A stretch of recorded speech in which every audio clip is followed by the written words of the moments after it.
Class 11वीं के student आपको स्वागत है एक और धमाकेदार वीडियो। फाइनली आपको क्लास 11वीं का आधे बच्चे का बहुत ही सारे पेपर लेके आ चुके हैं। साथ ही आपके वजह जान टाइम बचा नहीं है, तो एक तो लाइक और शेयर ठोक दीजिए, महाकाल का लाइक और शेयर ठोक दीजिए। पूरा साल मेहनत करता हूँ आपके लिए बेटा, ऐसा नहीं चलेगा, ऐसा नहीं चलेगा। अगर आपने अभी तक कुछ भी नहीं पढ़ा, अगर आप इस पे को याद कर लेते हैं तो जो आपको पूरा 70 में आपके 60 नंबर आने वाले हैं। इस पे को या सिर्फ आपको याद करना, साथ ही हम पेपर भी कराएंगे और आपको संपूर्ण सोल्यूशन भी कराएंगे। ठीक है, तो इस वीडियो को आपको एंड तक देखना है क्योंकि आपके जहाँ टाइम बचा नहीं है। साथ ही अगर आप इस पे को याद कर लेते हैं तो आप अच्छे मार्क्स लाओगे, बहुत ही सारे पेपर। ठीक है, और यहाँ पर आप देखते हो कक्षा 11वीं आधा बच्चे 2 22 23 और जो कुल प्रश्न रहने वाले वो आपको नहीं रहने वाले। साथ ही आपका समाज 3 घंटे का रहने वाला। और आपके यहाँ पर निर्देश आते तो वो भी आप यहाँ पढ़ सकते हो। तो जहाँ हम टाइम वेस्ट नहीं करते, वीडियो को लाइक कर लीजिए, साथ ही चैनल को सब्सक्राइब कर लीजिए। हम यहाँ पर 4 बजे रात को आपके लिए वीडियो बना रहे हैं। हमने सोचा कि हम यहाँ पर स्टूडेंट की हेल्प कर देते हैं जिससे उनके फिजिक्स के पेपर अच्छे मार्क्स आ सके। ठीक है, तो जहाँ हम टाइम वेस्ट नहीं करते हैं, आपको जो पेपर वो देख लेते हैं, इसलिए वीडियो को लाइक कर लीजिए, साथ ही चैनल को सब्सक्राइब कर लीजिए। ठीक है, तो चलिए आपको पेपर वो देख लेते हैं। तो पहले तो आपके यहाँ पर आते हैं सही विकल्प आते हैं 7 नंबर के। ठीक है, तो पहले आपके यहाँ पर सही विकल्प आते हैं। तो पहला आता है निम्नलिखित में से कौन सा मात्रक मूल मात्रक नहीं है। तो इसके आपके 4 ऑप्शन आते हैं, एम्पियर, कूलाम, मीटर, मूल। तो यहाँ पर निम्नलिखित में से कौन सा मात्रक मूल मात्रक नहीं, तो इसका जो आंसर आएगा वो आपका यहाँ पर बी हो जाएगा, कूलाम। ठीक है, कूलाम इसका आपको हो जाएगा करेक्ट आंसर। दूसरा आता संख्या 0.013000 में 7 अंक की संख्या है। तो यहाँ आपके ऑप्शन आते हैं 2, 3, 4 या 5।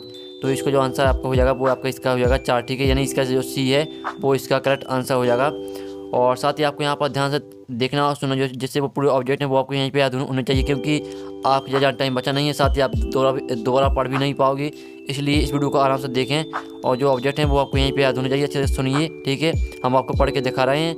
और तीसरा आपका आता अधिकतम दूरी तक प्रक्षेपित करने हेतु प्रक्षेप कौन होना चाहिए। 45 डिग्री होना चाहिए, 60 डिग्री होना चाहिए, 90 या 0 डिग्री। तो जो इसका आंसर है अधिकतम दूरी तक प्रक्षेपित करने हेतु प्रक्षेप कौन होना चाहिए, तो इसका आंसर हो जाएगा 45 डिग्री। ठीक है, फिर आपका आता चौथा आता है प्रत्यास्थ संगठन में संरक्षित रहता है गति ऊर्जा संवेग ए व बी दोनों और कोई नहीं। ठीक है, तो यहाँ पर प्रत्यास्थ संगठन में संरक्षित रहता है, तो इसका जो आंसर हो जाएगा वो आपको हो जाएगा ए और बी दोनों। ठीक है, इसमें यहाँ पर बच्चों को डाउट रहता है क्योंकि जो रहता है अप्रत्यास्थ संगठन में जो यहाँ पर दिया जाए प्रत्यास्थ, उसमें यहाँ पर दिया जाता है अप्रत्यास्थ। तो अप्रत्यास्थ में क्या रहता है, अप्रत्यास्थ में सिर्फ यहाँ पर संवेग रहता है सुरक्षित, और प्रत्यास्थ संगठन में यहाँ पर जो प्रत्यास्थ संगठन रहता है इसमें गति ऊर्जा और संवेग दोनों रहते हैं।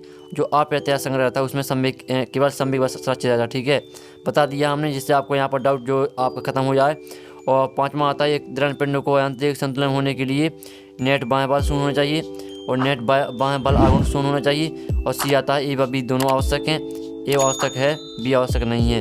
तो यहाँ पर एक दृढ़ पिंड को यांत्रिक संतुलन होने के लिए जो आपका यहाँ पर दिया है ए व बी दोनों आवश्यक है, इसका करेक्ट आंसर हो जाएगा। ठीक है, फिर आपका 6वां आता है कोई धूमकेतु सूर्य की परिक्रमा अति दीर्घ वृत्त कक्षा में कर रहा है, निम्नलिखित में से कौन सी राशि नियत रहेगी। तो इसके आपको 4 ऑप्शन आते हैं, रेखिक चल, कोणीय चल, स्थिति ऊर्जा, कोणीय संवेग।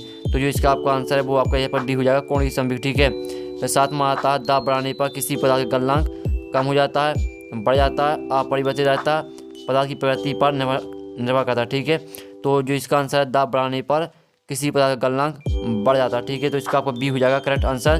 तो हमने आपको 7 नंबर की सही करा दिए संपूर्ण हल सहित, साथ ही आपने इसे नोट भी कर लिया। और अगर आपने इसे नोट नहीं किया है तो जो इसकी आप स्क्रीनशॉट है वो उखाल दिए, जिससे आपको रिवाइज करने में दोबारा रिवाइज करने में आसान जाएगी। ठीक है, फिर आपके यहाँ पर एक स्थान आते हैं, तो जो कि 7 नंबर के आते हैं। पहला आता किसी 1 सेंटीमीटर भुजा वाले घन का आयतन 2 घन मीटर के बराबर है। तो जो इसका आंसर यहाँ पर हो जाएगा, तो जो इसका आंसर है चलिए आपको हम दिखा देते हैं।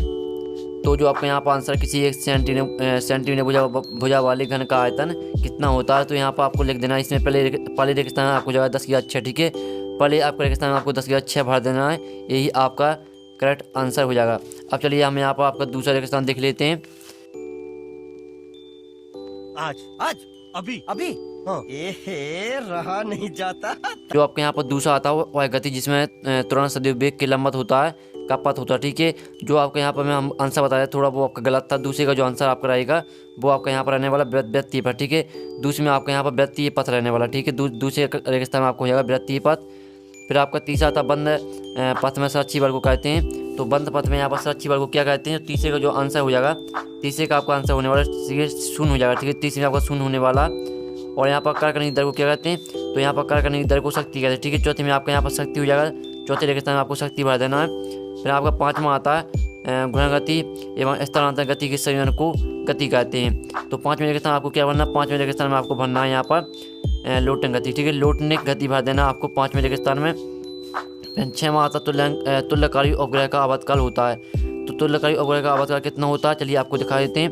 तो जो इसका आंसर है वो आपको हो जाएगा 24 घंटे, ठीक है, 24 घंटे आपको 6वें रेगिस्तान में भर देना है। 7वां आपका आता है एक अंक क्षेत्रफल पर कार्य करने वाले प्रत्यानयन बल को कहते हैं। एक अंक क्षेत्रफल पर कार्य करने वाले प्रत्यानयन बल को क्या कहते हैं, तो जो इसका आंसर आएगा वो आपको हो जाएगा प्रतिबल, ठीक है, प्रतिबल कहते हैं। तो आपको 7वें रेगिस्तान में प्रतिबल भर देना है यहाँ पर प्रतिबल, ठीक है। तो हमने आपके 7 नंबर के यहाँ पर रेगिस्तान करा दिए। साथ ही अगर आप इसका जो स्क्रीनशॉट है वो खाना चाहते हैं सोल्यूशन, ठीक है, और आप यहाँ पर सोल्यूशन के स्क्रीनशॉट खाना चाहते हैं आप यहाँ पर खा ले सकते हो, ठीक है, हम इसमें दिखा रहे हैं जिससे आपको रिवाइज करने में आसान जाएगी। अब चलिए हम यहाँ पर देख लेते हैं आपकी सलोनी आती हैं 7 नंबर की, ठीक है। आपकी कॉलम आप यहाँ पर देखिए सलोनी पहली आती है अभिकेंद्री त्वरण, इसको मैच कर देना आपको V/R1 से। और गति ऊर्जा आती है, गति ऊर्जा को आपको इससे मैच करना है यहाँ पर J से। और बल आघूर्ण को मैच कर देना आपको, जो तीसरी बल आघूर्ण इसको मैच करना JS से। और जड़त आघूर्ण जो चौथी आती है जो जड़त आघूर्ण इसको मैच करना आपको किलोग्राम मीटर स्क्वायर से। और कोणीय संवेग को मैच करना आपको किलोग्राम मीटर प्रति सेकंड से। और गुरुत्वीय प्रभाव 6 में आती है, गुरुत्वीय प्रभाव इसको आपको किससे मैच करना, 6 में आती है यहाँ पर जूल किलोग्राम से मैच कर देना आपको। और प्यास अनुपात को मैच करना आपको विभाजन से, ठीक है। आपकी हमने यहाँ पर 7 नंबर की शेड्यूल करा दिए बेस्ट सोल्यूशन सहित। साथ ही हमने आपके रेगिस्तान करा दी, सही करा दिए। अब चलिए आपके एक साथ वाक्य में आते हैं जो कि 7 नंबर के हैं। तो आपका पहला आता है बल का विमीय सूत्र लिखिए, ठीक है। तो जो बल का विमीय सूत्र है वो आपके यहाँ पर हो जाएगा यहाँ पर, ठीक है, बल का विमीय सूत्र आपको हो जाएगा ML/T-2, ठीक है। तो पहले का आंसर आपको हो जाएगा ML/T-2। फिर आप दूसरा था किसी सदस्य एक ही दिशा में एक अंक सदिश लिखिए। जो दूसरे का आंसर हो जाएगा आपका जिसका परिमाण एक अंक होता है एक अंक सदिश कहते हैं, ये आपका दूसरे का आंसर हो जाएगा। और तीसरा आप यहाँ पर तीसरा आता है जब बल और विस्थापन के मध्य अधिक कोण हो तो कार्य की प्रगति कैसी होगी। तो तीसरे का आंसर आपको यहाँ पर हो जाएगा ऋणात्मक, ठीक है, ऋणात्मक होगी, कार्य की प्रगति क्या होगी, ऋणात्मक। और चौथा आता है स्प्रिंग नियतांक का मात्रक लिखिए। तो जो स्प्रिंग नियतांक का मात्रक होता है वो होता है न्यूटन प्रति मीटर, ठीक है, स्प्रिंग नियतांक का मात्रक होता है न्यूटन प्रति मीटर। और 5वां आता है वह बिंदु जिसके परितः किसी पिंड का कुल गुरुत्वीय बल आघूर्ण शून्य हो क्या कहलाता है। तो 5वें का आपका यहाँ पर आंसर हो जाएगा गुरुत्वाकर्षण केंद्र, ठीक है, 5वें का आंसर आपका रहेगा गुरुत्वाकर्षण केंद्र। और 6वां आप यहाँ पर 6वां आता ध्रुवीय उपग्रह की पृथ्वी तल से ऊंचाई लगभग कितनी होती है। तो जो 6वें का आंसर है वो आपका यहाँ पर हो जाएगा 500 किलोमीटर से 800 किलोमीटर तक होती है, ये आपका 6वें का आंसर है। फिर 7वां आता यहाँ पर हाइड्रोलिक मशीन किस सिद्धांत पर कार्य करती है। तो जो यहाँ पर हाइड्रोलिक मशीन है वो यहाँ पर कार्य करती है पास्कल के सिद्धांत पर। तो जो यहाँ पर हाइड्रोलिक मशीन है वो पास्कल के सिद्धांत पर कार्य करती है, यही आपका यहाँ पर 7वें आंसर हो जाएगा। तो हमने एक साथ वाक्य में उत्तर करा दिए सोल्यूशन सहित। तो जो इसका जो सोल्यूशन का जो आपका एक साथ वाक्य में उत्तर के सोल्यूशन है तो जो इसके स्क्रीनशॉट वो खा लीजिए जिससे आपको रिवाइज करने में आसान जाएगी, ठीक है। तो स्क्रीनशॉट खा लीजिए। अब चलिए हमने आपके यहाँ पर जो पूरे ऑब्जेक्ट है वो आपके यहाँ हमने सोल्यूशन सहित करा दिए हैं। अब आपके यहाँ पर ऑब्जेक्ट समाप्त होते हैं, आपको सुनाते हैं, ठीक है। तो हम क्वेश्चन 5 में देख लेते हैं। तो पूरा पेपर हम यहाँ पर देखने वाले हैं संपूर्ण हल सही। तो इस वीडियो को पूरा देखने साथ ही आपको पूरा याद करना है इस पेपर को। अगर आप यहाँ पर याद कर लेते हैं अच्छे मार्क्स लाओगे आप बहुत ही सही पेपर में। तो 5वां आता विमीय विश्लेषण की सीमा बताइए, 2 नंबर का अथवा आता विमीय विश्लेषण का उपयोग लिखिए। और 6वां आता सदिशों के एक संबंधित त्रिभुज नियम लिखिए, 2 नंबर का क्वेश्चन है। और अथवा आता एक अंक सदिश किसे कहते हैं, अक्षों XYZ के अनुदेश एक अंक सदिश लिखिए, ठीक है, ये आपका 6वें का अथवा है। और पहले हम यहाँ पर क्वेश्चन देख लेते हैं फिर इसका आंसर भी देखेंगे। और 7वां आता ऊर्जा संरक्षण का नियम लिखिए, ये आपका 2 नंबर का क्वेश्चन है। अथवा आता अप्रत्याश संकट क्या होता है, ठीक है।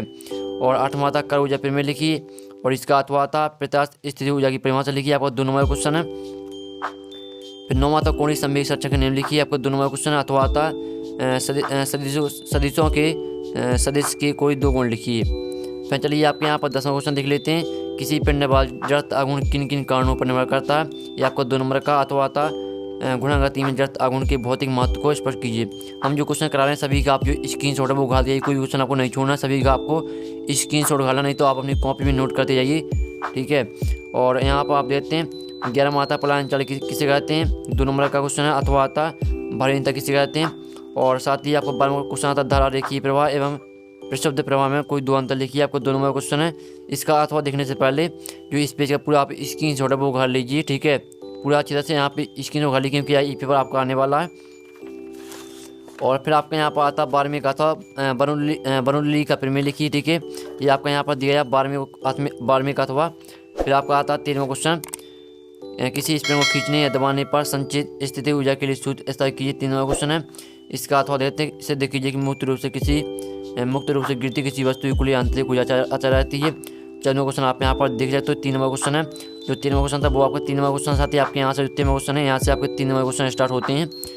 फिर आपका 15वां क्वेश्चन आता है, कोणीय संवेग एवं बल आगमन संबंध स्थापित कीजिए। 3वां क्वेश्चन है आपका, अथवा आता है, लौटने गति करते पिंड की संपूर्ण गति ऊर्जा ज्ञात कीजिए। ये आपका 15वें का अथवा करा दिया। और 16वां आता है, कांच के स्वच्छ समतल पृष्ठ पर जल का प्रयास करता है जबकि पारा उसी पृष्ठ पर बूंदे बनाने का प्रयास करता है, क्यों? ये आपका 3वां क्वेश्चन है। इसका अथवा आता है, किसी बाह का प्रवाह न हो तो द्रव बूंद की आकृति से गोल होती है, कारण स्पष्ट कीजिए। 7वां क्वेश्चन आता है। 7वां क्वेश्चन आप यहाँ पर देख लीजिए, ये रहा आपका 7वां क्वेश्चन। साथ ही 7वें का अथवा देख लीजिए, ये आपका 4वां क्वेश्चन। 7वां क्वेश्चन जो है वो आपका 4 नंबर का है। फिर आपका आता 18वां क्वेश्चन। तो 18वां क्वेश्चन देते, पृथ्वी से क्षैतिज से किसी कोण थीटा पर फेंके प्रक्षेप के लिए उड्डयन काल प्राप्त अधिकतम ऊंचाई एवं क्षैतिज पर सूत्र स्थापित कीजिए, ठीक है। ये आपका यहाँ पर आदिवासी परीक्षा में आपका क्वेश्चन तो आया ही है, साथ ही आपका वार्षिक परीक्षा में भी आने वाला, तो इस क्वेश्चन को आपको अभी से पूरा तैयार कर लेना, ठीक है। ये आपको वार्षिक परीक्षा को धारा मिलेगा। 5 नंबर क्वेश्चन है। अथवा दक्षिण देख लीजिए कि मूल बिंदु से थीटा फेंके गए प्रक्षेप के लिए प्रक्षेप कोण का मान होगा, ठीक है। आपका यहाँ पर 18वीं का अथवा। 19वां तक गुरुत्वीय स्थिति ऊर्जा किसे कहते हैं? जी के पदों में गुरुत्वीय स्थिति ऊर्जा के लिए सूत्र स्थापित कीजिए। ये आपका 19वां क्वेश्चन है। अब चलिए हम जो 19वीं का अथवा वो देख लेते हैं। तो फाइनली आपका हम लास्ट क्वेश्चन करा रहे हैं। 19वीं का आपका अथवा आता है, कृत्रिम उपग्रह किसे कहते हैं? इसकी कक्षीय बल एवं संपूर्ण ऊर्जा के लिए सूत्र स्थापित कीजिए। तो ये आपका 5 नंबर क्वेश्चन है, ठीक है। तो हमने 19वीं का अथवा करा दिया, साथ ही जो इसके स्क्रीनशॉट वो उठा लीजिए। फाइनली हमने पूरा पे आपका करा दिया। और जो आपके प्रश्न क्रमांक 5 से लेकर प्रश्न क्रमांक 19 तक जो आपके क्वेश्चन है, जो इसका सॉल्यूशन है वो आपके यहाँ पर 10 मिनट के बाद आने वाला है। तो 10 मिनट के बाद आपका जो सोल्यूशन वो आने वाला, तो वीडियो को लाइक कर लीजिए, साथ ही चैनल को सब्सक्राइब कर लीजिए और घंटे को ऑल प्रेस कर लीजिए, क्योंकि जैसे ही सोल्यूशन आता है तो आपके पास सबसे पहले वीडियो की जो नोटिफिकेशन है वो पहुंच जाएगी, ठीक है। तो वीडियो को लाइक करके चैनल को सब्सक्राइब कर लीजिए। साथ ही हमने आपको जो ऑब्जेक्ट थे इसका सोल्यूशन करा ही दिया। तो हम यहाँ पर 10 मिनट के बाद मिलते हैं आपके पूरे क्वेश्चन के सोल्यूशन साथ। तो जब तक के लिए जय हिंद, जय भारत।